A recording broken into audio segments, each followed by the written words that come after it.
আজকে আমরা দেখছি 16টি জেলায় ই বেল বন্ড চালু হওয়ার পরে তৃতীয় এবং তৃতীয় ধাপে, প্রথম দ্বিতীয় তৃতীয় ধাপে 1,20,000-এর মতো বেল বন্ড জমা হয়েছে ই বেল বন্ডের মাধ্যমে খুবই স্মুথলি। আগে যেখানে 12টি ধাপ একটা বেল বন্ড চালু করতে 12টি ধাপ ব্যবহার করা হতো, সেখানে এক ক্লিকে আইনজীবী তার চেম্বারে বসে বা যে কোনো জায়গা বসে, গাড়িতে বসে, স্মার্টফোন ব্যবহার করে বেল বন্ড জমা দিতে পারবেন এবং বেল বন্ড জমা দেওয়ার পরে সেটা যে ওখানে রিসিভ হয়েছে সেটা একটা ওটিপি আসবে সাথে সাথেই। এই প্রক্রিয়ার মধ্য দিয়ে বিচার প্রার্থী জনগণের ভোগান্তি অনেক লাঘব হবে, বিশেষ করে যারা আসামি আছেন। এখানে অনেকেই যোগ করে বলেন 16 বছরে জেল খাটলাম আমরা, আমার আত্মীয় স্বজন, পরিবারের লোকজন কারাগার, ম্যাজিস্ট্রেট আদালত, জেলা জজ আদালতের দ্বারে দ্বারে ঘুরতে ঘুরতে যে হয়রানির শিকার হয়েছে, আপনারা আসার সাথে সাথে সব হয়রানি বন্ধ করে দিলেন। এটা কেমন বাংলাদেশ? আমরা বলেছি এটাই বাংলাদেশ জাতীয়তাবাদী দলের সরকারের সুশাসনের প্রতিশ্রুতি।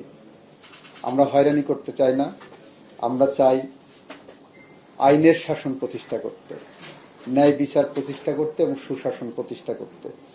তারই অংশ হিসাবে আগে 16টির সাথে এই ই বেল বন্ড কর্মসূচিতে আমাদের আরো 12টি জেলা সংযুক্ত হলো।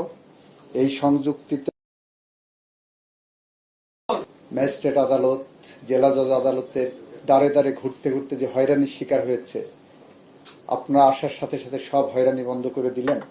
এটা কেমন বাংলাদেশ? আমরা বলেছি এটাই বাংলাদেশ জাতীয়তাবাদী দলের সরকারের সুশাসনের প্রতিশ্রুতি।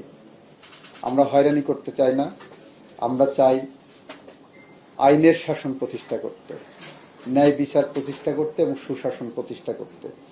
তারই অংশ হিসাবে আগে 16টির সাথে এই ই বেল বন্ড কর্মসূচিতে আমাদের আরো 12টি জেলা সংযুক্ত হলো। এই সংযুক্তিতে আমরা অংশগ্রহণ করতে পেরে আমরা নিজেদেরকে গর্বিত মনে করছি, ধন্য মনে করছি। আমরা বিশ্বাস রাখি আপনাদের সহযোগিতায় আমরা এই কর্মসূচিকে জনগণের দোরগোড়ায় পৌঁছে দিতে পারব। আমরা কিছু কর্মসূচি হাতে নিয়েছি, যেমন লিগ্যাল এইড কর্মসূচি আমাদের অন্যতম একটি কর্মসূচি। আপনারা এখানে যারা জেলা জজ সাহেবরা আছেন, বারের নেতৃবৃন্দ আছেন, তাদেরকেও বলছি, ইভেন কারা কর্তৃপক্ষ আছেন আপনাদেরকেও বলছি, যদি দেখেন কোনো মামলা কম্পাউন্ডেবল মামলায় কারাগারে কেউ বন্দী আছে, আপনার জেলা লিগ্যাল এইড অফিসের সাথে যোগাযোগ করেন।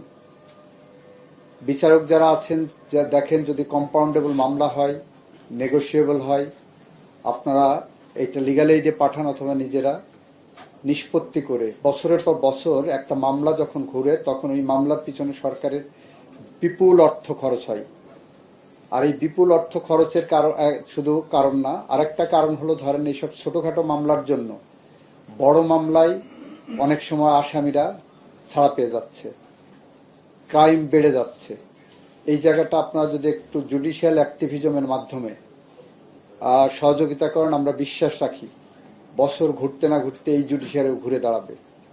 মানুষের আস্থা, বিশ্বাস, ভরসার জায়গা যে জুডিশিয়ারি, সেই জুডিশিয়ারি আরো বেশি উন্নত জায়গায় পৌঁছতে পারলে মানুষ ন্যায় বিচার পাবে, সুশাসন পাবে, আইনের শাসন পাবে। সেরকম একটি জুডিশিয়ারিকে এগিয়ে নিতে আমরা বেল বন্ডের পাশাপাশি মিডিয়েশন এবং অন্যান্য জায়গায় ন্যায় বিচার নিশ্চিত করতে যে প্যারামিটারগুলো আছে সেদিকে লক্ষ্য রাখবো বলে আমরা বিশ্বাস রাখি এবং আপনারা সেই কাজে অগ্রণী ভূমিকা পালন করবেন।